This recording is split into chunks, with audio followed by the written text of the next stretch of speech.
Bienvenue dans un nouvel épisode des Tontons Golfeurs, où Sébastien, Antoine et Kevin débattent, décrypte, échangent autour de leur passion commune, le golf. C'est lui qui nous a permis de nous rencontrer et notre but est de vous donner accès à nos échanges, notre expérience, nos analyses ou encore des interviews exclusives grâce à nos connexions dans le monde du golf.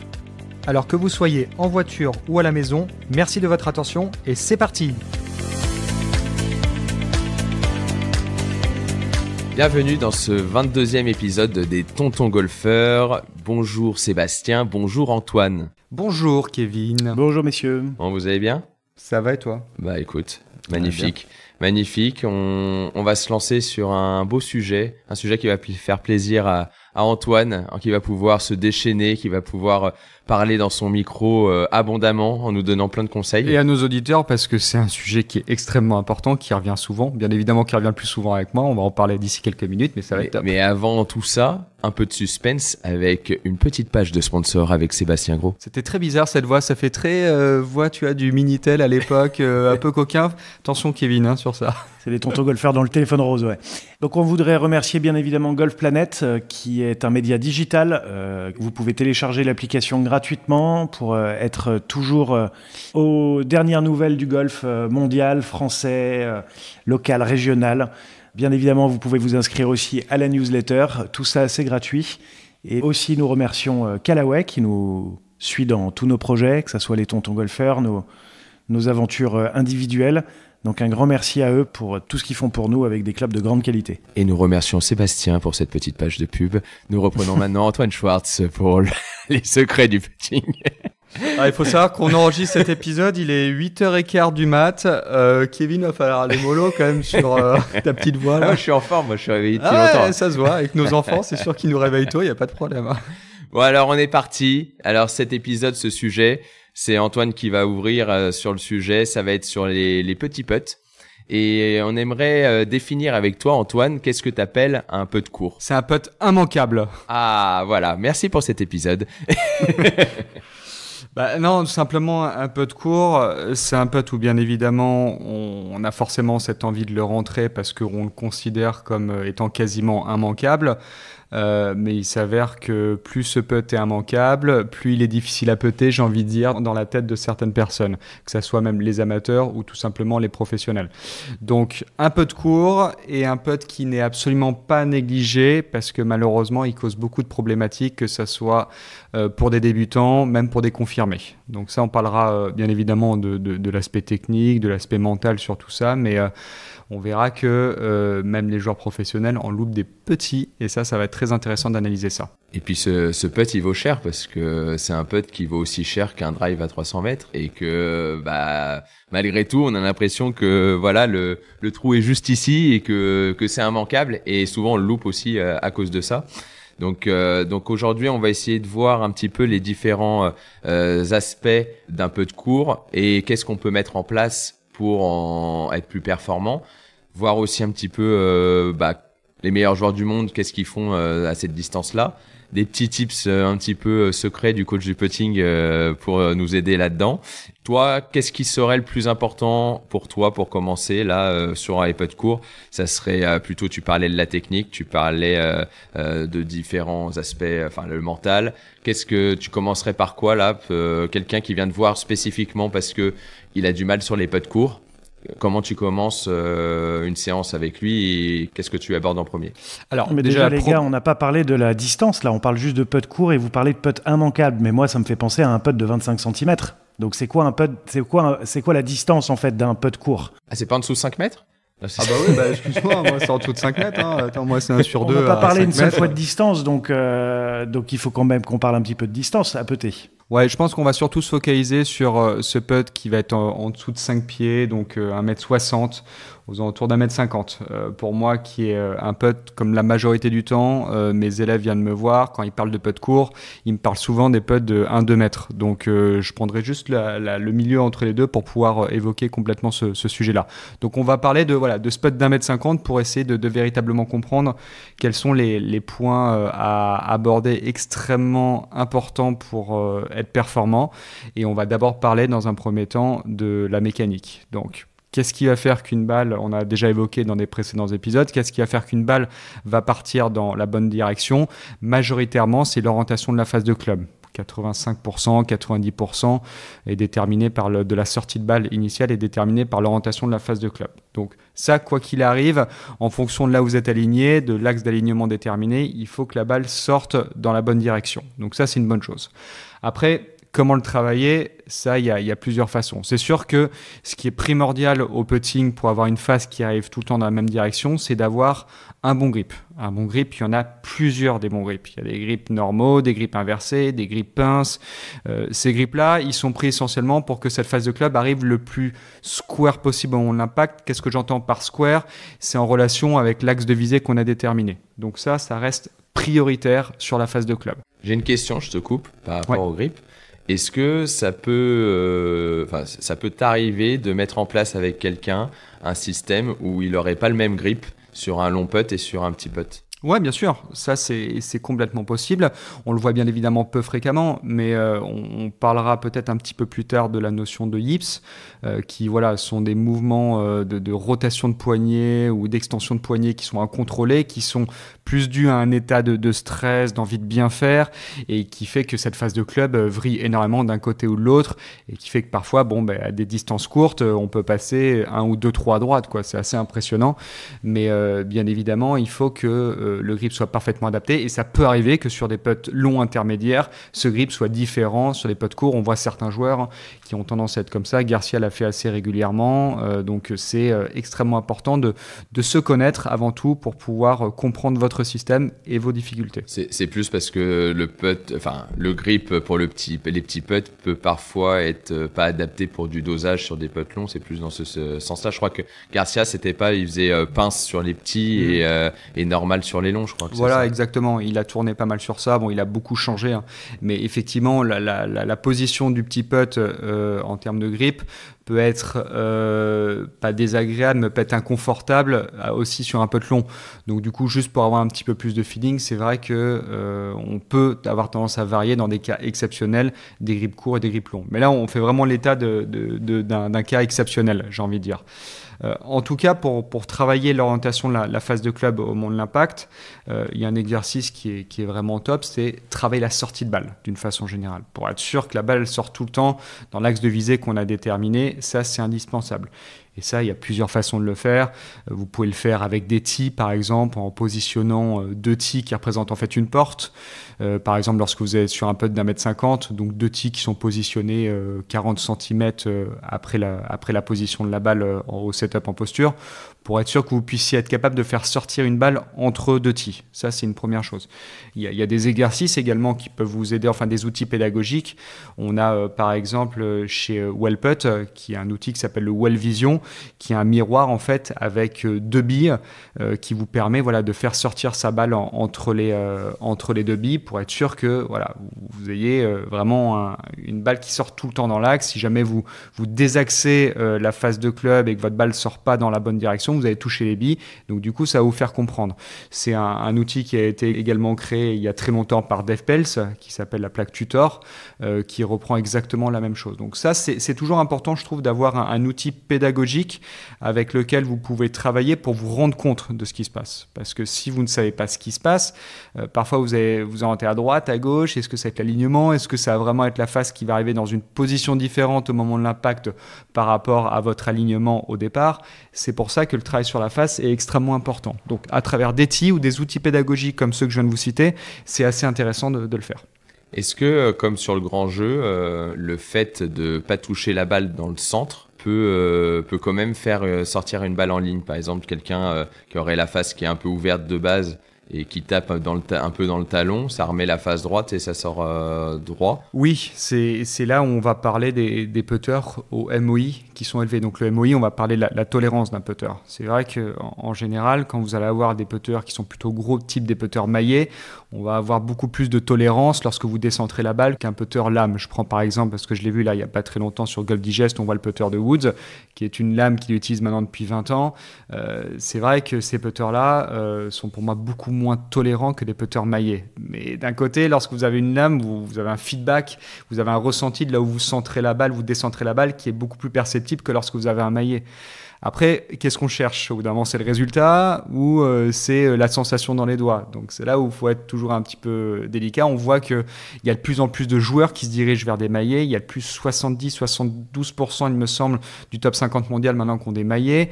Il y a quelques semaines, là, j'ai pas la stat tout de suite, mais il y a quelques semaines, je pense 2 semaines, on avait 9 joueurs du top 10 mondial qui avaient des maillets. Donc c'est pas pour rien qu'on a de plus en plus de joueurs qui se dirigent vers ces putters par rapport à cette tolérance, notamment au niveau du décentrage. Parce que c'est pareil, lorsque tu tapes un fer ou un bois, vous le savez également, c'est que le décentrage amène une perdition d'énergie, une sortie de balle parfois qui peut être un peu aléatoire. Donc on cherche tout simplement à avoir cette sortie de balle qui est beaucoup plus neutre lorsque vous décentrez la balle.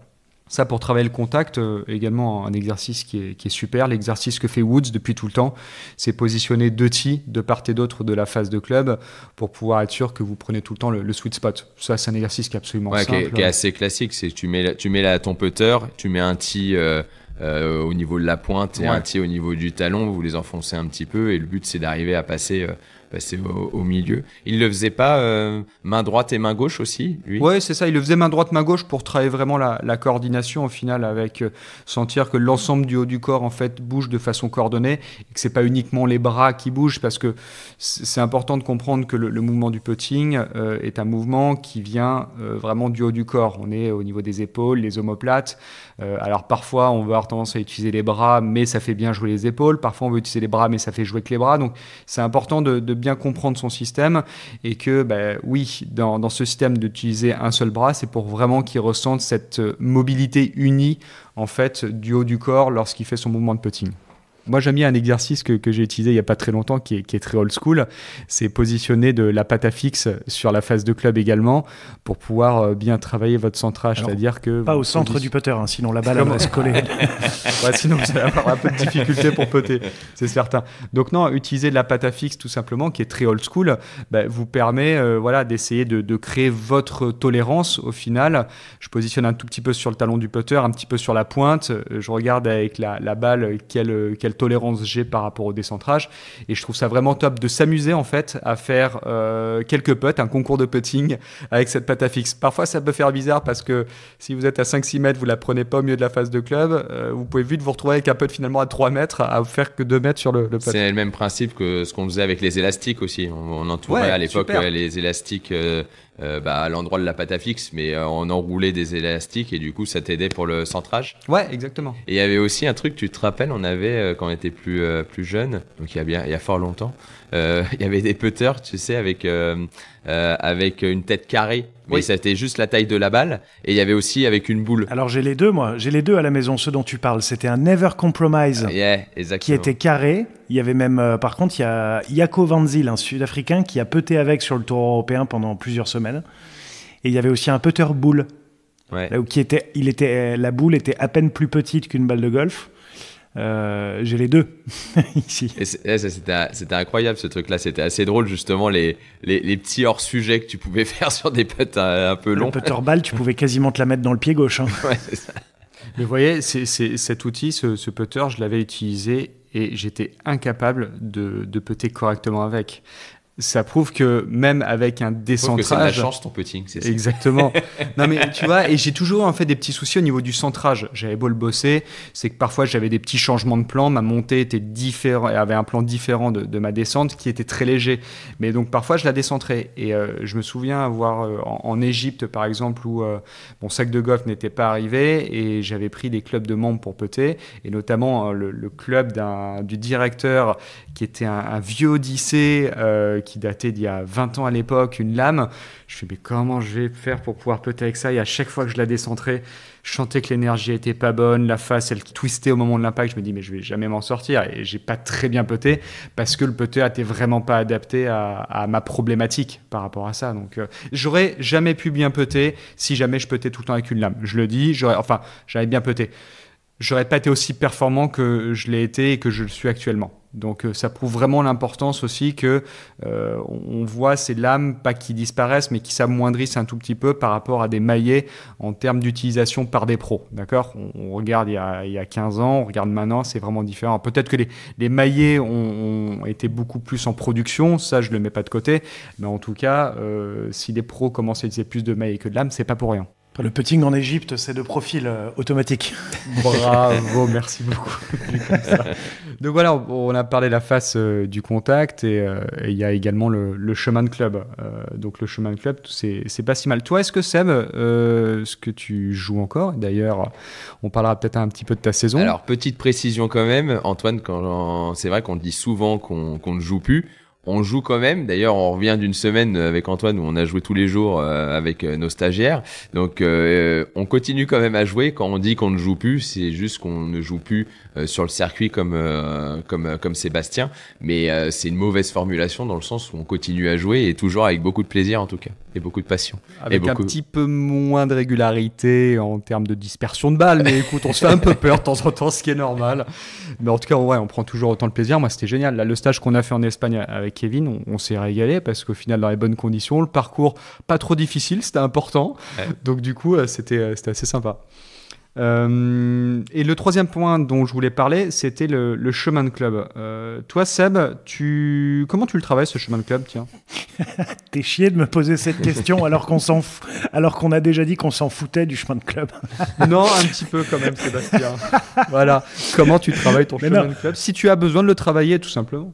Mais moi, en l'occurrence, nous, on en a parlé dès le début quand on a commencé à travailler ensemble au putting, c'est que on doit juste à peu près le contenir, le chemin de club, là où moi je peux vite avoir un chemin de club qui est vite un peu intérieur-extérieur, mais qu'on se rend compte en tout cas que quand je me concentre sur ma sortie de balle, donc moi en l'occurrence c'est le Pels Tutor que j'utilise avec les 2 billes, et qu'à partir du moment là où je suis capable de faire sortir la balle régulièrement entre ces deux billes, en fait mon chemin de club automatiquement il reste raisonnablement intérieur-extérieur, donc à légèrement brosser la balle, et que en général quand je commence à justement ne plus réussir à la faire passer entre les 2 billes, donc bien évidemment c'est que ma face elle n'est pas au bon endroit au moment de la frappe, mais ça vient souvent d'un chemin qui est moins bon, donc c'est en modifiant un tout petit peu mon chemin que j'arrive à remettre un peu mieux ma face au service de la sortie de balle. Mais en fait moi mon chemin de club je le travaille pas à proprement parler, je le travaille par rapport à une sortie de balle. Ok, voilà, comme ça c'est plutôt clair. Hein. Je pense que de toute façon. Donc si vous arrivez à faire les exercices qu'Antoine a cités en début, pas forcément besoin de s'arrêter sur le chemin de club. Par contre, si vous n'arrivez plus à la faire sortir entre les billes ou entre les tees, effectivement, comme Sébastien l'a dit, le chemin va être une possibilité. C'est-à-dire que c'est peut-être par le chemin qu'on va réussir à mieux maîtriser la face. Mais en tout cas, ce qui est sûr, c'est que c'est l'orientation de la face au moment de la frappe qui est le plus important. Très bien, je suis complètement d'accord. Donc voilà, ça c'est vraiment le plan de la mécanique pour essayer d'optimiser vos putts courts. Donc voilà, les 3 points indispensables au niveau de la mécanique avec la face, le contact et le chemin de club. Voilà. Ensuite, est-ce que tu parlerais de lecture avant vitesse? Oui, lecture avant vitesse. De toute façon, ces 2 points seront importants, mais on peut. Ils sont indissociables. Merci beaucoup pour ce grand mot, parce que ça, effectivement, comme le dit Seb, ils sont indissociables. On va pouvoir parler de la lecture, voilà, parce que grosse problématique que j'ai avec la majorité de mes élèves qui sont en difficulté sur les putts courts, c'est que lorsqu'ils ont un putt qui est un peu moins d'1 mètre, de temps en temps, pour eux, c'est tout droit, milieu du trou, tout droit. Or, il s'avère que, pour moi, vous devez lire un putt à partir du moment où vous dépassez un pied du trou. Systématiquement, lorsque vous êtes à plus de 35-40 cm du trou, pour moi, il doit y avoir une lecture qui doit être mise en place, une micro-lecture. Parce que jouer un putt tour droit, pour moi, est une erreur grossière, quel que soit le putt que vous avez à jouer, du moins sans pouvoir lire le putt. Il y a toujours, la majorité du temps, si vous faites le point, une micro-pente. On va avoir très peu de fois un putt qui est tout droit, au final, lors d'un putt. Et donc, ça permet, en fait, de mettre un petit peu de marge, entre guillemets, sur un putt qui sortirait un tout petit peu plus à droite ou plus à gauche. Si on prend, entre guillemets, cette micro-pente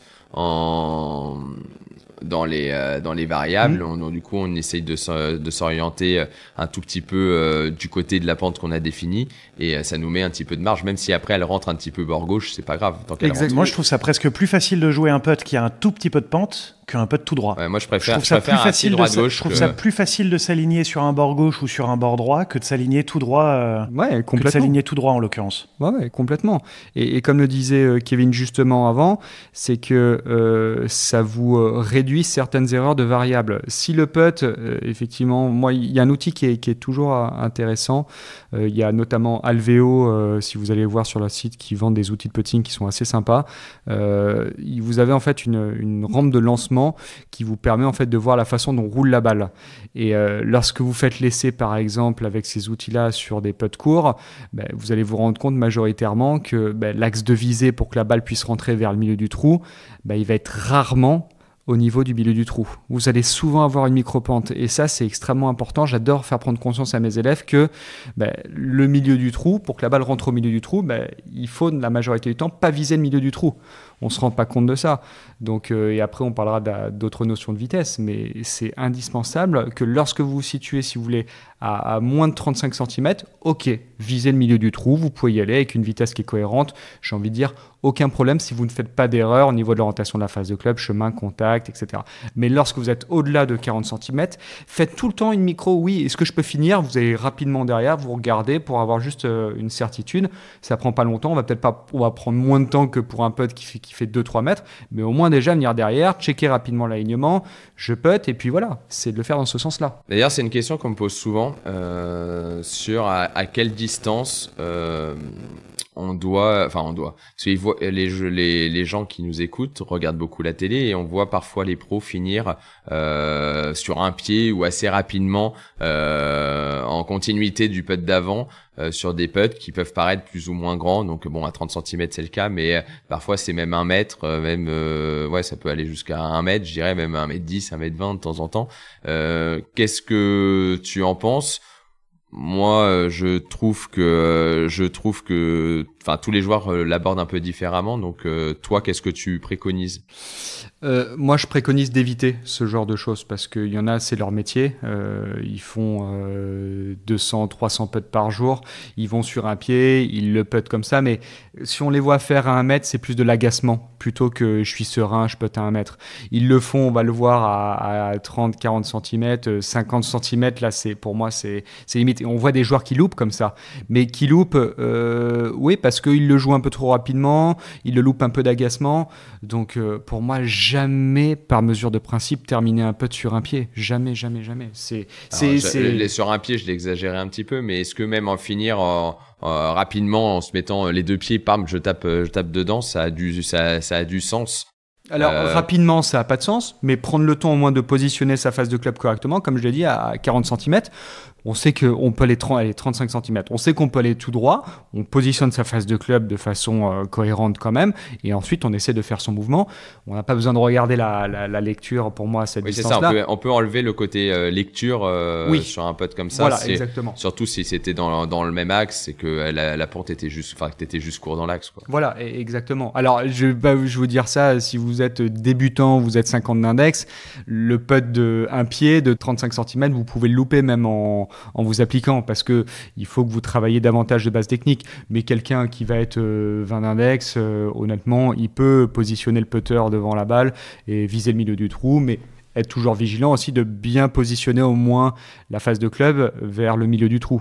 Parce que ça, encore une fois, si la variable n'est pas bonne, vous allez louper le putt. Donc, c'est juste au moins s'appliquer. Pas besoin de lire, mais s'appliquer à bien positionner la phase de club et y aller. Donc, surtout ça. La lecture indispensable. Et d'autant plus que je vais évoquer un autre point. Là, on peut parler d'un putt d'1 mètre, encore une fois. Mais lorsque, par exemple, vous avez un putt qui est gauche-droite, et que la balle doit rentrer dans le trou. La balle ne doit pas rentrer dans le trou par le milieu du trou. Elle doit rentrer par le trou légèrement à gauche du centre du trou que vous avez lorsque vous imaginez une ligne qui est tout droite vers le trou. Donc, c'est important de comprendre aussi cette notion, quel est le milieu du trou par rapport à la trajectoire de la balle. Et ça, pareil, il y a beaucoup d'erreurs qui sont faites. Et lorsque tout simplement, vous décalez le point d'entrée de la balle, par exemple, de 10 degrés légèrement à gauche par rapport au centre du trou, lorsque vous avez un putt qui est gauche-droite, c'est là le milieu du trou. Donc cette importance de savoir où votre balle doit rentrer dans le trou pour être considérée comme le milieu du trou. Ouais, parce qu'en fait, plus la pente est importante, plus le milieu du trou se décale du côté de la pente. Exactement. Donc ça, c'est pareil, c'est une vision qui est extrêmement importante. Seb, est-ce que tu es d'accord avec moi? Si tu n'es pas d'accord, j'arrête mon métier et je me casse. Non, complètement. Le centre du trou, il se décale énormément, encore plus en fonction de la vitesse. Sur un petit putt, là où on met beaucoup de vitesse, le centre du trou, il peut rester très très proche.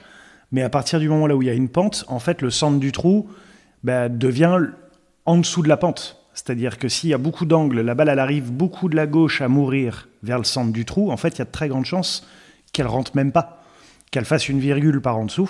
Donc le centre du trou, il s'est peut-être décalé 3-4 cm à gauche. En fait, c'est l'angle, c'est les derniers 30 cm du putt. À quel angle, en fait, la balle va rentrer dans le trou.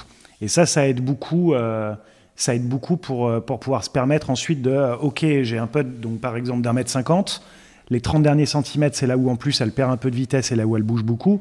Donc peut-être qu'il faut qu'à ce moment-là, à 30 cm, elle soit encore un peu à gauche du trou. Donc ça veut dire que le centre du trou, il s'est décalé un petit peu à gauche sur un putt, par exemple, d'un trou à gauche. C'est souvent à peu près ça. Il y a un ratio, je crois, qui avait été tenté d'être prouvé, ou peut-être même que ça a été prouvé. C'est grosso modo un tiers de la distance. Donc si, par exemple, on a 3 mètres, 1 mètre avant, il faut qu'elle soit à la moitié de ce qu'il faut viser. Il y avait un truc comme ça, non, Antoine?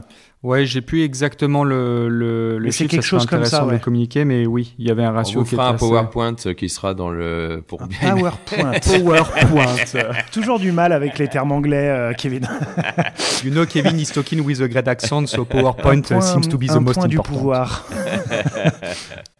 Ouais, et comme tu l'as bien évidemment dit, Seb, tu as parlé ensuite de la notion de vitesse, qui est certainement le critère le plus important pour moi, la vitesse. La vitesse est souvent négligée d'entrée de balle dans le trou. Alors, comment la vitesse elle se fait par la relation entre le tempo, l'amplitude, le contact.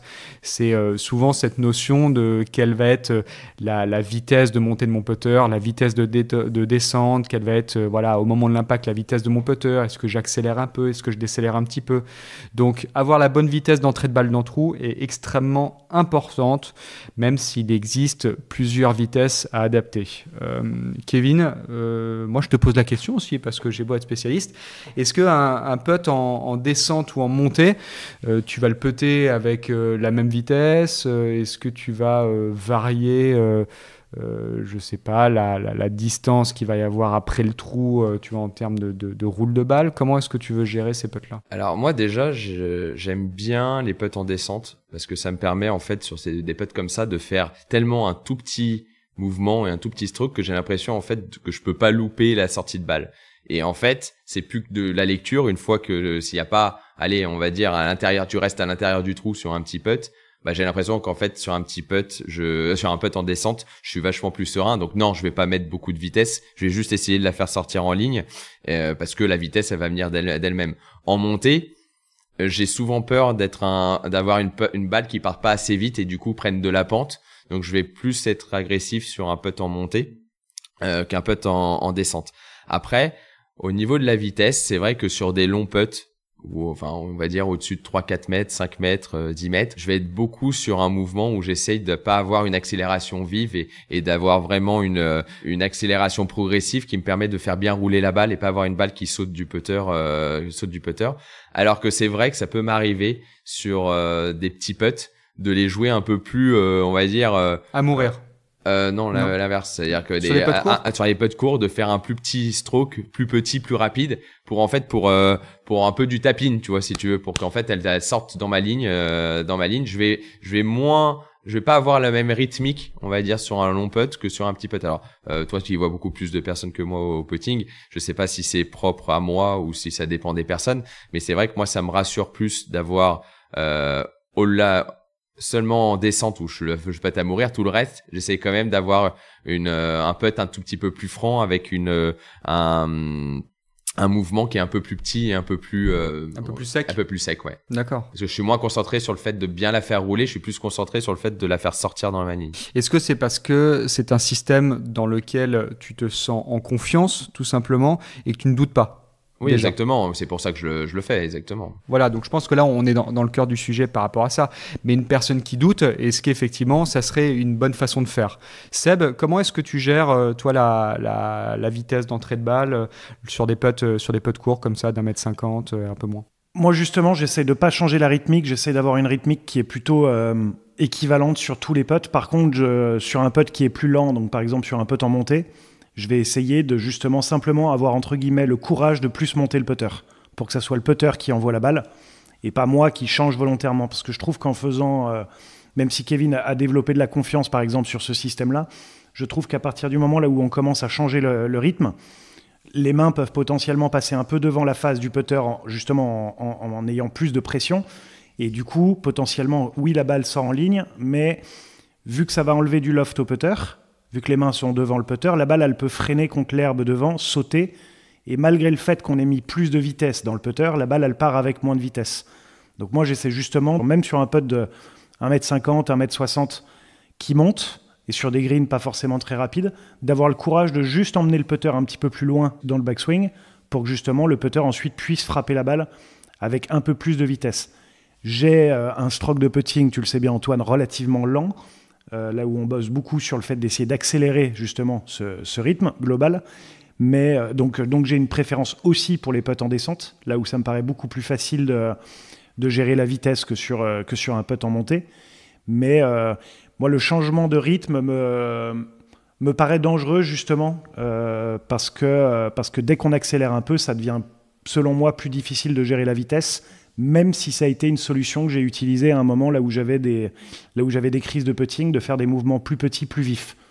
Donc je comprends complètement Kevin, mais je pense que pour pouvoir mieux gérer les putts en montée, je trouve que c'est souvent une question de juste avoir le courage de monter un peu plus le putter, et que quand je joue avec des personnes qui en l'occurrence n'ont pas forcément notre niveau de jeu ou notre niveau de putting, que souvent justement c'est parce qu'ils n'osent pas monter assez le putter qu'après il y a des gros changements de rythme pour pouvoir frapper la balle plus fort, alors que je pense pas qu'il faut essayer de frapper la balle plus fort. Il faut simplement avoir un peu plus de backswing pour que le putter puisse passer librement et produire la distance qu'il y a à putter. Moi, j'ai toujours mieux putté sur des greens rapides que sur des greens lents. Sur des greens lents, j'ai l'impression justement que j'ai besoin de monter plus le putter et je me sens moins précis sur la sortie de balle. Et c'est pour ça, je pense que j'ai développé un petit peu cette astuce pour moi de garder en fait une amplitude assez similaire à ce que je fais et de l'accélérer un tout petit peu plus sur des petits putts. Pour en fait rester dans ma zone de confort, c'est-à-dire sur une amplitude que je maîtrise bien. Alors que moi aussi, je suis comme Seb de base aussi, j'aime bien faire rouler, enfin avoir plutôt lent et avoir une sortie de balle qui est plutôt lente. Mais c'est la solution que j'ai trouvé le plus facile pour moi, en tout cas, pour être performant sur des greens lents, sur des greens rapides. C'est justement pour ça que les très bons greens, on a tendance à niveler le niveau des putters. C'est-à-dire qu'on retrouvera, moi, les meilleures parties de putting que j'ai vues dans ma vie, et Antoine fait partie de ces parties-là, ça a toujours été sur des mauvais greens. Sur le bon green, entre guillemets, toute proportion gardée, mais tout le monde peut bien putter. Sur le mauvais green, c'est là où il va justement y avoir la capacité du joueur de frapper la balle plus fort avec plus de backswing, avec un plus grand mouvement, et de quand même ramener la face square et la prendre au bon endroit. Et en plus, ensuite, plus la personne est capable de la prendre dans le centre du putter avec une bonne face, plus la balle, en fait, que le green soit bon ou pas bon, la balle va bien rouler. Mais je pense que c'est surtout vrai à haut niveau, entre quelqu'un qui peut être bien, quand on le voit sur les amateurs qu'on a en stage, ils puttent moins bien sur les greens rapides parce que tout simplement il y a beaucoup plus de lecture parce qu'ils gèrent moins la vitesse et la relation vitesse-pente. Ouais. C'est ça qui est difficile. Mais sinon, je suis tout à fait d'accord avec toi que c'est un green parfait, rapide. En fait, c'est plus facile à partir du moment où t'as pas des énormes pentes. Ça peut souvent aller avec parce que c'est des parcours entre guillemets peut-être d'une qualité supérieure, qu'on est très bons greens, et souvent c'est avec des difficultés de parcours où t'as beaucoup de pentes et du coup tu te retrouves avec des putts qui sont vraiment difficiles. C'est sûr qu'un green plat et lent, c'est plus facile entre guillemets enfin c'est plus difficile entre guillemets la partie technique. J'ai joué à Evian il y a pas longtemps là justement pour une journée avec 2 personnes et les greens, enfin le parcours pour un mois d'octobre était dans un état, enfin j'étais choqué presque de à quel point le parcours était dans un état incroyable. Et sur les greens, il y a eu quelques positions de drapeau qui étaient un petit peu costauds. Les relations vitesse-pente étaient très très compliquées à trouver. On en parlait très souvent après avec les 2 personnes avec qui je jouais. Je leur disais, tu te rends compte, là, tu as joué par exemple qu'un trou à gauche, mais il fallait jouer 3 trous à gauche, alors qu'il n'y avait que 3 mètres à putter. Mais c'est juste que le green, avec la pente et la qualité du green et la vitesse du green, mais il faut complètement changer, juste par la vitesse du green, il faut complètement changer l'axe de visée, parce que la balle va prendre énormément de vitesse, donc énormément de pente. Donc maintenant, à toi, Antoine, qu'est-ce qu'il faut faire pour les gens qui nous écoutent là, tu as eu notre expérience et notre vécu. Toi, qu'est-ce que tu enseignes au quotidien aux personnes? Dès que tu es à 1m50, tu vises le milieu du trou tout droit et très fort. Voilà.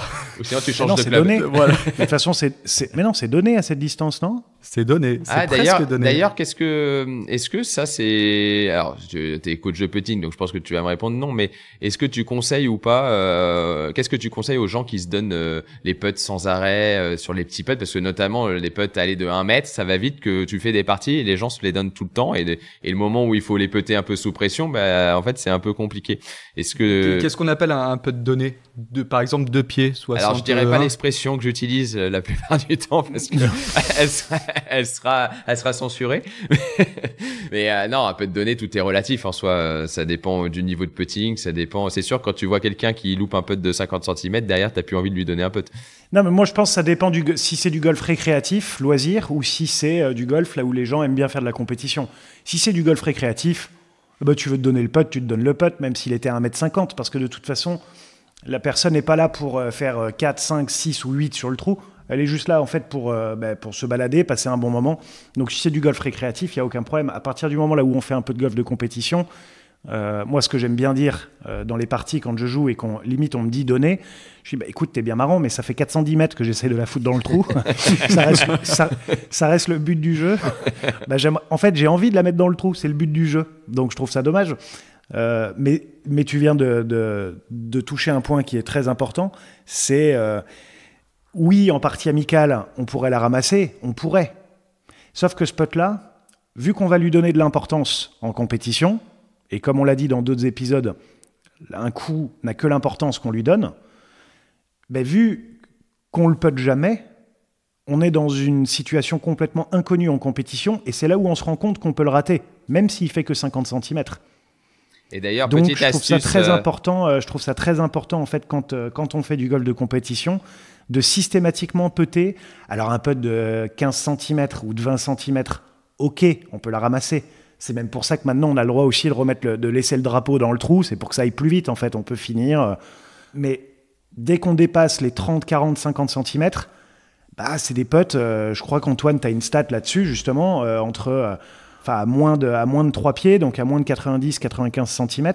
Il n'y a pas beaucoup de joueurs qui sont à 100% sur l'année sur le PGA Tour, non? Oui, en fait, en dessous de 3 pieds, donc qui représente en dessous d'1 mètre, il n'y a que 5 joueurs du PGA Tour qui sont à 100% de putt rentrée. Donc ça veut dire pas dire que les autres sont à 80%, bien sûr. Hein. Bien sûr, mais voilà. Peut-être qu'il y a beaucoup de joueurs à 99,8 qui en ont raté que 1. Mais ça veut dire que même les meilleurs joueurs du monde, ils ne sont pas infaillibles à ces distances-là. Exactement, donc c'est important de bien comprendre cette notion de putt donné, j'ai envie de dire. Je pense tout de suite à Lexi Thompson, qui il y a quelques années a loupé un putt de 2 pieds pour gagner son second majeur. 2 pieds, vous pouvez retrouver facilement. Retief Goosen qui avait raté 80 cm ou 70 cm pour gagner un US Open aussi. Voilà, vous pouvez regarder ça sur Internet, vous allez voir, c'est assez choquant. Mais pour moi, il faut s'entraîner en fait sur ces putts-là, parce qu'on peut tellement se dire que c'est donné, on s'entraîne tellement peu à ça, on les putte même plus du coup parce que c'est simple, c'est donné. Mais quand on a la carte dans la poche, c'est différent. Ouais, je peux. Et effectivement, je pense que c'est un bon conseil. Ce que disait Seb, c'est qu'à partir du moment où vous avez l'objectif ou que vous faites déjà des compétitions, entraînez-vous à quand même putter ces putts-là, parce que ça sera un stress supplémentaire quand vous jouerez en partie et que vous devrez faire ces putts-là que vous avez plus l'habitude de faire. Donc ça permet de faire de la confiance, de prendre de la confiance. Et une dernière chose, parce que ça je le vois souvent, c'est l'entre-deux. L'entre-deux, c'est je me le donne mais je le putt quand même sur un pied rapidement, tu vois. Et ça, moi je le dis. Et je le rate et je me dis ouais mais je me suis pas appliqué. Je me suis pas appliqué. Et ça pour moi c'est le plus dangereux de tous. Je préfère à la limite que vous le donniez et vous le puttez pas. Ouais. Ou vous le petez vraiment. Bien Parce sûr. que la problématique, c'est que votre cerveau, lui, il enregistre juste que tu viens de louper un putt de 70 cm. C'est tellement vrai ce que tu dis. C'est tellement vrai. Et je trouve que ça, c'est quelque chose qu'on fait beaucoup. C'est-à-dire que les gens, ils se disent, je sais donner, comme ça, dans leur tête, c'est bon, le score, il est fait. Et puis, je le putt quand même parce que comme ça veut dire que je l'ai mis si je le mets, mais si je le mets pas, ça compte pas. Et on la connaît l'astuce, hein, on l'a fait aussi. Donc pas à nous. Mais donc du coup, non, faites attention à ça. Tu vois, je préfère à la limite comme être généreux. Vous dites non, celui-là, je me le donne, tu ramasses, mais pas aller le peter alors que tu te l'es donné et que au final tu le peutes à moitié. Et puis derrière, en plus de te dire ah bah non, mais c'est parce que je l'ai pas bien peté, ça ne change strictement rien. À partir du moment où tu l'as loupé, ton cerveau il a enregistré, j'ai loupé ce putt là. Pour clôturer effectivement sur la vitesse, je voudrais développer un point qui est la vitesse d'entrée de balle dans le trou. C'est-à-dire que plus votre balle va arriver rapidement vers le trou, du moins sur un putt d'1,50 m, moins vous allez prendre de pente, mais plus la porte d'entrée dans le trou va se réduire. Pourquoi ? Parce que si vous la faites rentrer par l'intérieur du trou à gauche, vous avez un putt qui est, je sais pas, par exemple droite-gauche, et que votre balle a une vitesse qui fait que vous dépassez le trou d'environ 1 mètre, ben, je peux vous assurer que cette balle-là, elle a aucune chance de rentrer parce qu'elle a beaucoup trop de vitesse. Si vous la faites arriver avec une vitesse qui est un petit peu plus douce, donc ça vous demande de prendre un petit peu plus de pente, mais par contre, du coup, vous allez optimiser votre chance de rentrer une balle dans le trou en termes de porte d'entrée dans le trou, d'accord ? Donc le trou, la porte d'entrée dans le trou s'élargit. Donc c'est important de comprendre que toi, tu es quelqu'un qui met peu ou pas de vitesse ou Seb différent, mais plus vous mettez de vitesse, plus votre porte d'entrée dans le trou elle se réduit, donc plus vous devez diminuer ces variables entre les erreurs mécaniques, les erreurs de lecture, les erreurs d'alignement, etc., etc. Donc c'est important quand même d'avoir une vitesse d'entrée de balle dans le trou qui est cohérente. La vitesse d'entrée de balle dans le trou sur un putt en descente va être plus douce qu'en montée. Pourquoi ? Parce que le putt est en descente, donc l'influence de la pente va faire que la balle va rouler davantage, alors que lorsqu'on est en montée, elle va freiner un petit peu plus. Donc il y a vraiment une notion de vitesse d'entrée de balle dans le trou qui est différente lorsque vous avez un putt en montée, à plat ou en descente pour optimiser. Mais encore une fois, il faut savoir aussi se connaître. C'est juste qu'à partir du moment où vous connaissez ces paramètres de moi j'aime bien attaquer un putt en montée, que ça soit un peu agressif. Ok, si tu es d'accord avec le fait que ta porte d'entrée dans le trou peut se réduire, que du coup tes variables en termes d'erreur doivent se réduire également et que potentiellement derrière tu peux te laisser un putt de retour qui peut te mettre sous pression, ça me va. Mais en tout cas après à toi de faire le point sur ça. Ouais, je pense que malgré tout, il faut quand même mettre des vitesses qui te laissent pas un putt qui est plus long que ce que tu as à bien putter. sûr, Voilà, bien sûr. c'est-à-dire que même quand on dit de taper, que moi par exemple je tape un peu plus fort sur les putts en montée, etc. Je sais que même si je prends pas le trou, je vais pas dépasser de plus loin que ce que j'étais. Donc c'est pour donner un peu la proportion de vitesse. C'est toujours une vitesse, un tout petit peu pour dépasser de 30 cm, 40 cm, tu vois. Donc ça faut faire attention parce que le coup du 4 putt, parce que vous aviez un petit putt pour finir et que vous loupez et que à ce moment-là vous redépassez de plus sur le pour votre troisième putt et que vous loupez, ça fait 4. Donc ça fait beaucoup de coups sur une petite distance comme ça. Exactement. Et enfin, un dernier point que dont on va parler au niveau de la mécanique, qui va être l'alignement. Donc, l'alignement, bien évidemment, qui est fondamental. Hein. Si on n'est pas capable de s'aligner correctement sur un petit putt, même si la marge d'erreur est plus importante que sur un putt de 2 mètres, 3 mètres, 4 mètres, il faut quand même être vigilant par rapport à ça. Et c'est vrai que la perception de l'alignement doit être parfaitement juste. Et ça va dépendre en grande majorité aussi de la position de vos yeux par rapport à la balle. Si vous êtes en retrait, les yeux au-dessus, les yeux légèrement au-delà. On dit souvent que les yeux doivent toujours être parfaitement au-dessus de la balle. Ce n'est pas vrai pour tout le monde. Ça, il faut le savoir. Alors après, on peut rentrer un peu plus dans le sujet en disant que ça peut vous aider aussi en fonction du type de putter que vous avez. Mais là, on rentre plus dans le mode fitting à ce niveau-là. Mais ce qui est important également, c'est de s'aligner correctement. Est-ce que vous, les gars, vous avez une technique pour vous aider à vous aligner sur les putts courts, par exemple ? Sur les putts courts, alors moi déjà, je mets la ligne sur quasiment tous les putts. Ok, donc tu dessines une ligne sur la balle ou tu prends la marque de la balle ? Je dessine une ligne sur la balle avec un Sharpie et après je vais l'aligner tout le temps. Je vais être de plus en plus précis plus je me rapproche du trou. Pareil, alors plus je suis sur une distance loin, plus je vais plutôt être sur un peu mon point haut et que je vais être un petit peu moins vigilant, si tu veux. C'est plus pour donner une tendance jusqu'à aller, quand il y a beaucoup de pentes, à le faire presque au feeling sans utiliser ma pente. Et plus je me rapproche du trou, plus j'essaye vraiment d'être hyper précis sur ma ligne. J'ai l'impression qu'une fois que j'ai mis ma ligne et que je fais une bonne lecture, bah en fait, il est quasiment inloupable le putt, tu vois. Ça me rassure vraiment beaucoup. Et du coup, je me concentre moi juste sur la faire sortir avec juste la vitesse suffisante pour, qu'elle soit suffisante quand même pour aller au trou et dans l'axe de ma ligne. Très bien. Seb ? Ouais, moi, je trouve ça très bien aussi de mettre la ligne sur les petits putts à partir du moment là où on arrive à mettre en relation cette ligne sur la balle avec la bonne ligne de putt et avec la face de club. C'est-à-dire que c'est pas aussi évident que ce qu'on croit de bien poser la ligne et ensuite de bien poser la face par rapport à la ligne.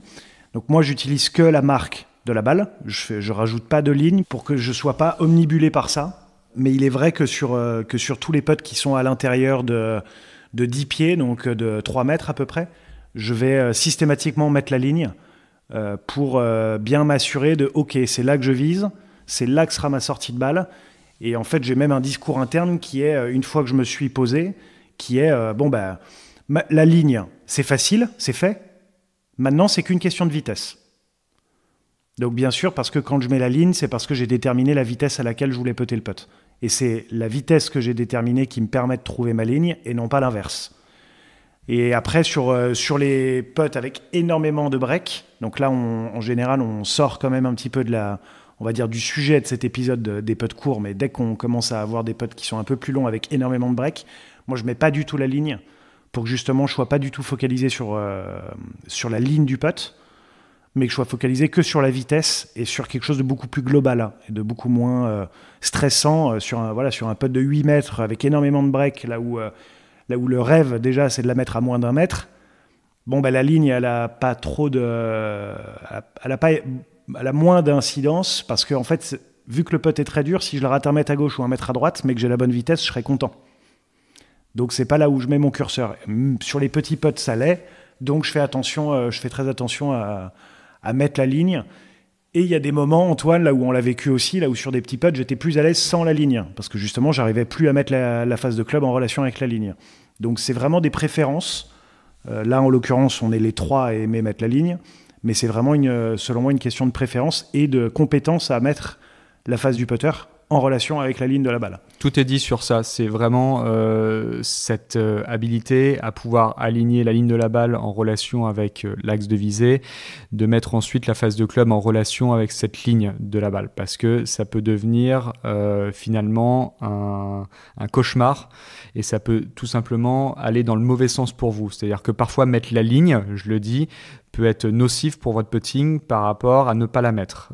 Donc, apprendre à mettre une ligne, c'est important. Apprendre à bien dessiner une ligne aussi sur une balle, c'est extrêmement important parce que parfois la ligne n'est pas très bien dessinée. Donc du coup, ça crée aussi des difficultés sur aligner cette cohérence ligne-balle, ligne de balle, ligne de putter. Donc tout ça doit être fait de façon extrêmement précise, doit être fait avec beaucoup de minutie pour pouvoir tout simplement optimiser. C'est une question d'optimisation derrière. Et tout le monde, alors on a la chance, par exemple chez Odyssey, d'avoir une large gamme de putters, mais c'est pour ça, tu vois, moi personnellement, j'ai besoin d'avoir un début de ligne sur mon putter qui est au bord du putter. Ouais. C'est-à-dire que du coup, je fais vraiment matcher. Limite, si ma ligne elle fait 1 cm si tu veux, mais qu'elle est au bord du putter, je vais pouvoir putter. Par contre, si elle démarre, comme ça peut être le cas parfois, que sur la partie arrière du putter, là, ça va me déranger. Je vais pas arriver à l'aligner pareil. Et parfois, même d'avoir une longue ligne, ça me dérange. Moi, je préfère avoir une ligne qui est plutôt courte sur le putter. Donc voilà, après, c'est des préférences. Et c'est pour ça qu'il faut faire tu poses la parallèle proche, la continuité de la ligne, alors que moi, par exemple, il me faut pas de ligne à cet endroit-là, parce que moi, je pose la perpendiculaire. Moi, c'est parce que j'arrive à poser l'arête du putter, la face du putter, perpendiculaire à la ligne que je m'aligne bien. Si je commence à mettre les lignes ensemble, j'ai toujours la face du putter à gauche. Ah ouais, tu vois, donc c'est pour ça qu'il faut absolument aller voir quelqu'un comme Antoine. Et pour les lignes, on a les balles de Callaway aussi, les balles de Callaway avec la triple track qui permet d'avoir 3 lignes. Comme ça, il y a même plus la question de est-ce que j'ai bien fait ma ligne sur le putter ou est-ce que ou pas. Et il y a aussi des putters chez Odyssey qui ont aussi la triple track, donc les 3 lignes, avec des lignes rouges et bleues, qui permettent plus facilement de pouvoir justement créer cette continuité entre la face du putter et la balle. Ouais. Exactement. Je donne un exemple, j'ai un de mes élèves pro avec qui on a fait un fitting hier, lui qui aime bien avoir cette ligne sur le putter avec la ligne de la balle, et lorsque je lui demandais d'aligner ligne du putter avec ligne de la balle, il était aligné à 3 mètres, donc 1,3 degré à droite. À ce niveau-là, c'était vraiment important parce qu'il avait peu de différence entre l'alignement de sa face de club en posture et l'alignement de sa face de club en impact. S'il refermait sa face de club, les choses auraient été différentes, mais il avait souvent cette tendance à mal s'aligner et à pusher un petit peu ses balles, qui étaient au final pas des pushes, mais tout simplement des erreurs d'alignement. On a pris exactement le même putter, mais avec la ligne du putter qui était décalée par rapport à la face. Il était aligné plus que 0,4 degré à droite. Donc on a pratiquement gagné 1 degré d'erreur d'alignement en enlevant la ligne sur le putter plutôt qu'en mettant la ligne sur le putter. Donc c'est ça qui est assez dingue. Il y a Jon Rahm par exemple qui a ce modèle qui est le Rossi de chez Odyssey, du modèle i1, qui lui n'a pas de repère d'alignement sur le putter parce qu'il se rend compte que le repère d'alignement pour lui est plus nocif que en avoir un. Que avoir un repère d'alignement est beaucoup plus nocif pour lui que de ne pas en avoir. Donc lui, il enlève tous les repères d'alignement, il met la ligne et puis il se rend compte qu'il putte beaucoup mieux comme ça. Il ferme les yeux et il prie. Bon, je pense pas que c'est de la prière à ce niveau-là, mais en tout cas. D'ailleurs, on va pouvoir aborder un sujet parce qu'on parlait des yeux fermés, mais on a dit qu'on parlait pas de religion, Kevin. sur l'aspect mental, du coup, c'est le dernier point. Là, on a évoqué toute la partie technique, même matérielle.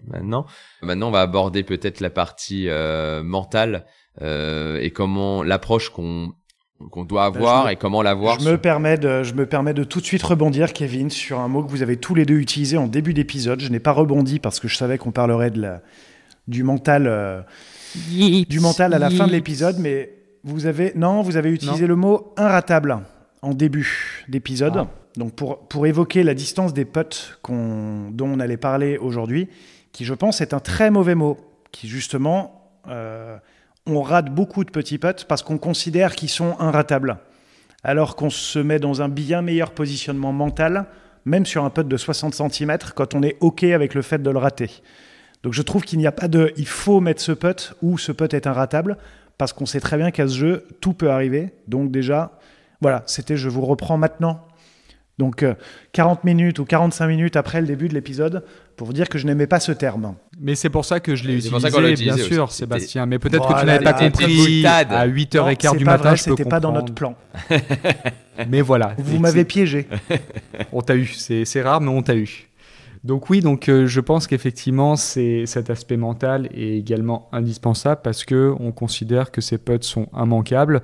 Quand on voit les stats des joueurs, je vais en reprendre aussi quelques-unes, par exemple entre 3 et 5 pieds, donc lorsqu'on est entre 1 mètre et 1,60 m. Actuellement, le meilleur, donc c'est Bézine Dezout. J'ai mal dit son nom, je sais jamais le dire. Christian Benzedenut. Voilà, Christian, donc lui qui est à pas loin de 94% de putts rentrés à ce niveau-là, c'est le numéro 1. Et la moyenne, donc à cette distance-là, on va parler, disons 4 pieds pour être entre 3 et 5 pieds, c'est 88% de réussite.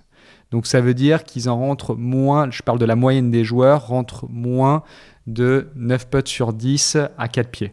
Donc déjà, ça permet de rentrer un petit peu dans le cadre. Donc c'est 1m20 et c'est la moyenne. Donc ça veut dire qu'il y en a qui puttent moins bien que ça. Il y en a qui sont à 80, peut-être 78%. Donc exact. Ça déjà, il faut prendre beaucoup de recul là-dessus en se disant, bon ok, à la télé, on les voit jamais rater ou oh là là, quelle erreur, mais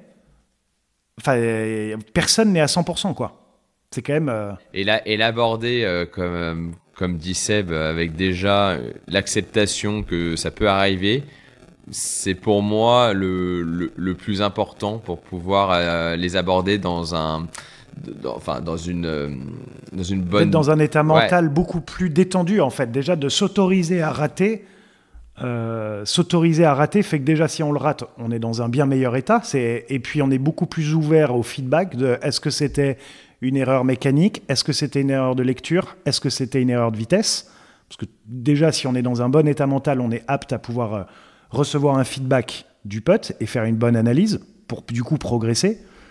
Et alors que si on est dans un état de je peux pas le rater, ou attention, j'aime pas ces petits putts, bah là on se conditionne justement à le rater.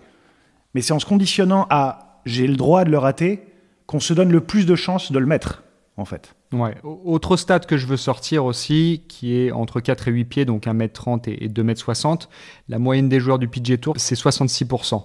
Et on a Montgomery, donc, qui n'est pas notre Colin Montgomery que l'on connaît, mais qui s'appelle Taylor Montgomery. Lui qui est le numéro 1 à l'heure actuelle avec 80% de putts rentrés entre 4 et 8 pieds. Donc ça vous laisse un ordre d'idée qu'en moyenne du coup à 1m90, c'est le meilleur joueur actuel et il est à 80%. Donc la télé fausse ses stats en fait. Comment ? La télé elle fausse ses stats parce que quand on regarde le golf à la télé, on voit les meilleurs joueurs du monde qui sont en train de faire la meilleure semaine possible vu qu'ils sont en course pour gagner le tournoi. Et bien évidemment que dans les semaines là où les joueurs sont en train de gagner des tournois, ils sont à des meilleures stats que ça. On parle sur la semaine. C'est-à-dire qu'on le voit de temps en temps des stats de joueurs qui ont été à 45 sur 45 en dessous de 10 pieds, donc à moins de 3 mètres, là où ils n'en ont pas raté un seul à moins de 3 mètres de toute la semaine. Donc ça, c'est des stats qui sont exceptionnels. Mais la réalité, c'est sur plus la loi des grands nombres, donc sur vraiment une saison, et là où on voit quand même qu'entre 4 et 8 pieds, donc entre 1m30 et 2m60, que le meilleur soit à 80%, en fait, c'est pas si élevé que ça pour le meilleur, même si c'est une stat qui est très élevée, mais que la moyenne, elle est à 66. C'est ça qui fait mal. Rappelons que 8 pieds, si on prend que la distance 8 pieds, on est à moins de 50%. Alors que les gens, par la télé, ont tendance à penser qu'à 8 pieds, donc 2,50 m, les joueurs sont aux alentours de 75-80%. Oui, pour ce qu'on voit à la télé, non dans la réalité. Ouais. Et je clôture juste la statistique d'une façon générale parce que je fais un petit clin d'œil à un Français qui est l'addition de la distance des putts rentrés par tour où on a en numéro 1 Mathieu Pavon qui en moyenne rentre 27 mètres de putts par tour. Donc là on fait l'addition de tous les putts, mais je voulais juste faire un petit aparté sur ça parce que ça prouve que notre numéro 1 français il est là et pourtant il change très régulièrement de putter. Ah ça après ça c'est on peut en parler. Seb, toi qui as aussi cette tendance parfois à switcher de putter parce que c'est une façon aussi qui te rassure. Arrête, j'ai le même depuis février là. Mais non, je change même plus que toi là. Ah. Non t'inquiète, il y a eu une époque où je changeais toutes les semaines donc. Mais j'ai le même depuis février là. Écoute, c'est très bien, je pense que c'est un record, on va le demander au Guinness Book s'il est possible de faire un petit mot sur ça. Non, j'avais un two ball que j'avais gardé pas mal de temps, rappelle-toi, il y a quelques années. Et moi, à chaque fois que je prends un nouveau putter, avec les critères que j'ai dit tout à l'heure par rapport à la ligne, je me dis, je vais finir ma vie avec ce putter. Et à force de le mettre. Aux deux, quand t'as raté 1m20, tu te dis, c'est bon, je change. Non, mais c'est dingue parce que là, j'ai un putter en ce moment. Là, je suis passé à la boutique chez Antoine. et du coup, j'en ai pris un nouveau. Là, j'ai un center shaft. Et franchement, j'ai l'impression que je suis super en confiance. Mais je sais qu'au bout d'un moment, en fait, je vais plus arriver à le poser. Et donc, du coup, je vais devoir changer de putter. Et hop, ça va repartir. Et en fait, moi aussi, je changeais très régulièrement de putter pour justement avoir cette sensation. Mon œil, j'ai l'impression qu'il s'habitue un peu à la forme au bout d'un moment et j'arrive plus à le poser. Mais comme j'ai le même problème. Et ce que tu dis par plus réussir à le poser, vu que c'est aussi ça, c'est pour ceux qui nous écoutent et qui voient pas l'image. En fait, c'est pas de pas réussir à le poser au sol, c'est juste de plus réussir à l'un des critères les plus importants dont on a parlé, c'est qu'en fait, on n'arrive plus à l'aligner correctement. Exactement. C'est qu'on n'arrive plus à le poser en relation où de temps en temps, la balle, on n'arrive plus à la poser autrement, ailleurs que dans le talon ou dans la pointe, mais de plus réussir à poser le putter en relation avec là où on veut jouer. C'est une question de visée, en fait, quand on dit qu'on n'arrive plus à le poser. Et moi, c'est ce qui m'a souvent fait changer aussi, c'est de m'habituer au putter et de plus réussir à l'aligner correctement.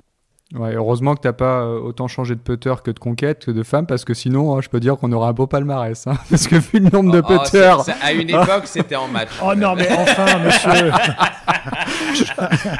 On va pas donner les périodes de temps. Mais...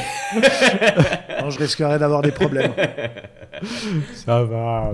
Bon, pour revenir sur cet aspect mental, donc oui, voilà, et ne vous dites pas que ce putt il est immanquable, je ne peux pas le manquer, au contraire, vous pouvez le louper. Et tout simplement déjà d'accepter cette situation-là, se dire que ok, je m'appuie déjà sur des stats que ces joueurs-là, ils les loupent et c'est normal. C'est normal, enfin, c'est normal, bien évidemment, si vous en loupez 1 sur 2 à 1 mètre, oui, c'est certainement pas normal et qu'il y a des soucis, mais si vous en loupez un de temps en temps, il faut pas se laisser affecter par ce genre de choses parce que ça fait partie du jeu de golf pour plein de raisons, une erreur de concentration, une erreur de lecture, mauvaise vitesse, mauvais alignement, et ça peut arriver au bout d'un moment qu'il y ait un petit bug qui puisse se passer, mais si ce bug est trop récurrent, il faut se poser la question. Et pour moi, c'est vrai que rester dans votre système de routine et de process, c'est-à-dire qu'est-ce qui vous permet de rentrer cette balle dans le trou, est extrêmement important. On est sur cette routine, c'est oui, je veux la rentrer, c'est le but ultime. Ce qu'on recherche tous, c'est de rentrer la balle. Mais comment je vais faire pour pouvoir rentrer cette balle dans le trou ? Tout simplement, c'est respecter mon process de routine, que j'aille ma phase de club, je lis mon putt, je fais mes coups d'essai, je peux m'attacher par exemple, me rattacher à un point mécanique qui me permet d'être beaucoup plus performant. Il peut y en avoir plusieurs et ça dépend de chaque personne, mais je pense qu'il faut être vigilant de rester dans son process. Ouais, surtout, je pense, dans le process, pour ceux qui sont plus éloignés de ça et qui ont du mal à avoir justement cette espèce de routine de mise en place, je pense que c'est surtout en fait dans la manière dont ils l'abordent. C'est déjà de le putter pour le rentrer et pas de le putter pour ne pas le rater. Ou de le putter avec la peur de le rater. C'est-à-dire que ça, c'est sûr qu'au final, si vous le rentrez, c'est de la chance. Mais c'est vraiment de le putter pour faire un bon putt, en fait, pour, ok, la balle, elle va rentrer là, et je vais putter là pour que la balle, elle rentre.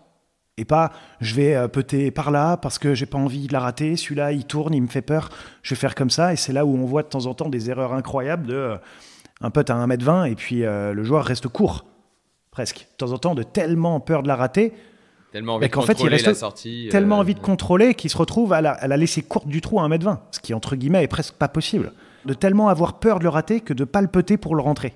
Donc je pense que c'est important de faire ce switch mental. Alors moi, une petite astuce que je peux donner aux personnes qui en arrivent à ce point-là. Moi, j'ai eu une période, j'ai toujours plutôt bien putté. Je putte même très bien quand je suis détendu. Donc c'est pour ça que maintenant je putte très bien parce que j'ai un peu moins de pression. Mais il y a une période dans ma carrière où j'ai été assez tendu au niveau du putting et surtout sur les putts courts, et notamment quand il y avait une importance de scoring derrière qui est pas bon, c'est-à-dire que je puttais moins bien les putts pour birdie que pour les putts pour par, alors que foncièrement c'est le même putt. Et ça m'est arrivé de faire des putts les yeux fermés sur ces petites distances, tu vois, sur des putts d'1 mètre, des mètres de 80 cm, des putts de 80 cm, 80 cm, tu vois, des trucs assez courts, avec des putts où il n'y a pas non plus 2 trous de pente, mais des putts assez francs, où si tu veux, en fait, pour essayer de m'enlever totalement l'aspect de projection, de mettre la balle dans le trou, j'étais vraiment, voilà, je fermais les yeux, je faisais ma mécanique, et je sais que ma mécanique était suffisamment bonne parce que je le faisais aussi à l'entraînement sur des putts courts à les yeux fermés, pour que la balle elle sorte en ligne, et sur des putts comme ça suffit en fait pour que la balle elle rentre quand il n'y a pas beaucoup de pente. Donc ça c'est une petite astuce, au moins à l'entraînement, si ça peut, moi ça m'avait aidé à me rassurer, à me dire attends, j'arrive à faire des bons putts et à mettre la balle dans le trou les yeux fermés. Je pense que je peux y arriver les yeux ouverts. Donc, tu vois, ça, c'est un truc que j'ai fait à quelques moments, sur quelques putts. Voilà, c'est des petites astuces que vous pouvez essayer et qui peut vous faire ressentir des sensations. Moi, je trouve que les putter les yeux fermés, ça m'a toujours fait ressentir une bonne mécanique. Et quand je me filmais, j'avais presque une meilleure mécanique les yeux fermés parce que j'étais vachement concentré sur en fait les épaules, enfin vraiment sur mon corps, alors que ça met ton attention sur autre chose. Ouais. Alors que les yeux ouverts, j'ai tendance parfois à vouloir guider un peu cette phase de club avec les mains et à essayer de la garder vraiment très droite. Donc voilà, ça c'est des trucs qui sont. Tu le fais faire de temps en temps plus pour le ressenti que sur le parcours, j'imagine, mais pour ressentir. Bien sûr, pour le ressenti et c'est vrai qu'on peut aborder en même temps parce qu'on en a parlé rapidement en début d'épisode cette notion de hips que lorsqu'il y a ce genre de situation, c'est vrai que lorsqu'on demande à la personne déjà de fermer les yeux, elle a plus ce hips, pas tout le temps, mais ce hips est fortement diminué. Ça arrive à 95% du temps que ce hips est forcément diminué. Pourquoi ? Parce que le visuel, en même temps couplé au résultat, amène à cette problématique. Donc, il faut avant tout déjà comprendre que cette problématique de hips est avant tout psychologique, beaucoup de tension, beaucoup envie de bien faire. Toi, Seb, qui a eu énormément cette problématique, je pense que tu peux en parler parce que c'est intéressant d'avoir le témoignage de quelqu'un qui a été face à cette situation. Et qu'est-ce que tu as mis en place sur des putts courts aux différents moments de ta carrière ? Ça a été tout ce que j'ai dit là. Moi, la manière technique de changer ça justement et de contrer ça, c'était justement en accélérant beaucoup le rythme du putter et en faisant le mouvement le plus petit possible. Mais ce qui m'a véritablement soigné de ça, ça a été la manière dont j'abordais les putts. Et c'est ce que je disais là dans ces dernières minutes, de justement la manière dont j'appréhende le putt. Déjà, j'ai le droit de le rater. Et à partir du moment là où j'ai le droit de le rater, donc déjà ça libère d'un poids, ce n'est qu'un putt en fait, et ensuite de justement pouvoir le putter pour faire un bon putt et non pas putter pour éviter de le rater. Donc c'est ce double changement mental justement dans l'appréhension du putt qui fait que déjà le fait de s'autoriser de le rater libère d'un poids et ensuite de le putter pour bien le putter qui t'aide à te focaliser sur les bonnes choses et d'être beaucoup plus relax en fait pour le putter. Et donc, du coup, j'ai plus du tout le même rapport au putt raté et au putt rentré. Le putt rentré, je m'en félicite. Quand le putt raté, ça fait partie du jeu.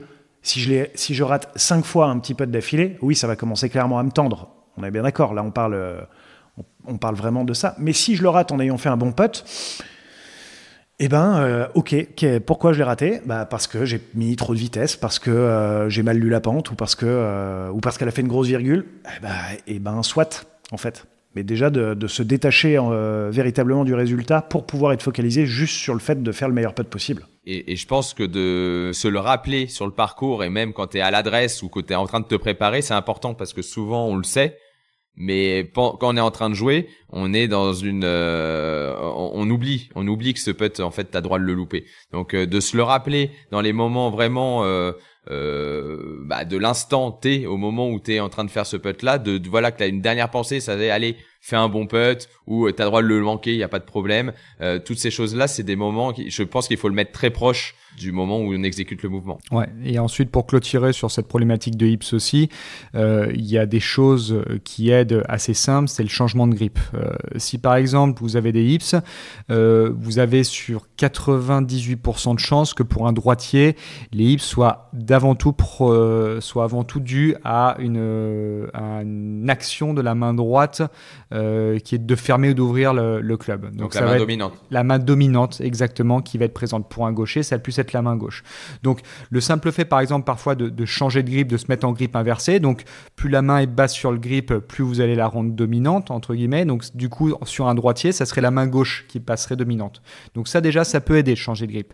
Deuxième chose qui peut aider, lorsqu'on a pour un droitier, cette main droite qui au final est une des raisons du hip sur le plan de la mécanique, se mettre en fait en grip pince peut également aider, à condition d'amener vraiment aucune tension ou pression dans la position de cette main droite et que ça soit uniquement ce côté gauche qui dirige le putter, parce que plus vous allez mettre de la tension, plus vous allez avoir cette main droite qui va du coup réagir comme une espèce de spasme.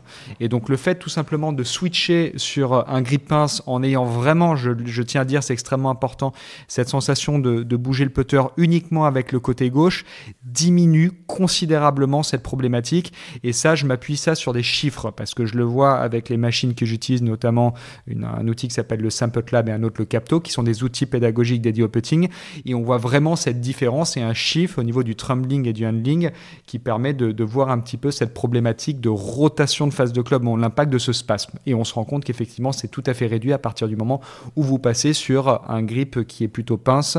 Bien évidemment, ce n'est pas chez tout le monde. C'est une astuce et c'est une chose qui est essayée. Une astuce, non pas forcément, je parle d'astuce, mais qui peut être quelque chose qui règle la problématique. Mais tout ça, en fait, est à essayer avant tout avec votre coach. Voilà. On est plutôt pas mal. Donc on va stopper l'épisode là-dessus. On a réussi quand même à faire un épisode assez long sur un putt assez court. Donc, je crois que c'est une grosse problématique et c'est important de l'aborder parce que c'est un des sujets au putting. Je trouve que ça faisait surtout très plaisir de reparler de putting. On l'a senti dans cet épisode, cette hargne, cette envie, cette volonté. Ouais, on peut pas faire un épisode ensuite sur les putts entre 2 et 3 mètres. Juste après, c'est possible parce que moi, je suis vraiment chaud là. Je suis bien là. Donc écoutez, merci à vous deux pour tout ce temps. Merci à tout le monde de nous avoir écoutés. On va clôturer. Je vais faire le petit mot sur nos sponsors et puis je te laisse clôturer comme tu le fais si bien, Sébastien, après moi. Ça te va? Ça vous va? Tout le monde va? Ok, nickel. Donc un grand merci du coup à Callaway et puis à Odyssey, parce que comme on parle de putting, autant parler aussi d'Odyssey. Un grand merci à eux pour leur soutien tout au long de l'année et puis pour voilà nos différents projets, que ce soit à titre individuel ou nous deux, nous trois, tous ensemble. Donc merci à eux. Un grand merci aussi à Golf Planet pour le soutien et la diffusion sur leurs médias. Donc un média digital où vous pouvez retrouver toute l'actualité golfique. Vous pouvez aller sur le site web, télécharger l'application, elle est gratuite, ou vous inscrire même aussi à la newsletter. Comme ça, vous recevez un résumé tous les lundis matins et avec les nouveaux épisodes des Tontons Golfeurs. Voilà, merci à tous. Et puis je te laisse la main, Sébastien. Ouais, merci à nous trois pour cet épisode. Merci à toutes et à tous de nous avoir écoutés jusqu'au bout. N'hésitez pas à partager cet épisode à votre pote qui vous donne tous les putts à moins d'1 mètre ou à ceux à qui ça ferait du bien. En tout cas, si vous avez aimé, n'hésitez pas à le partager à vos amis ou sur les réseaux sociaux. Vous pouvez nous aussi nous remercier ou nous féliciter ou pas en nous mettant des étoiles sur votre plateforme d'écoute favorite. Vous pouvez nous contacter sur tous les réseaux sociaux, par mail, donc letontongolfeurs@gmail.com. On vous retrouve dans 2 semaines pour le 23e épisode, avec, on l'espère, un invité d'honneur, une grande personne. Merci encore à toutes et à tous, et à très bientôt pour le prochain épisode des Tontons Golfeurs. À bientôt. Salut.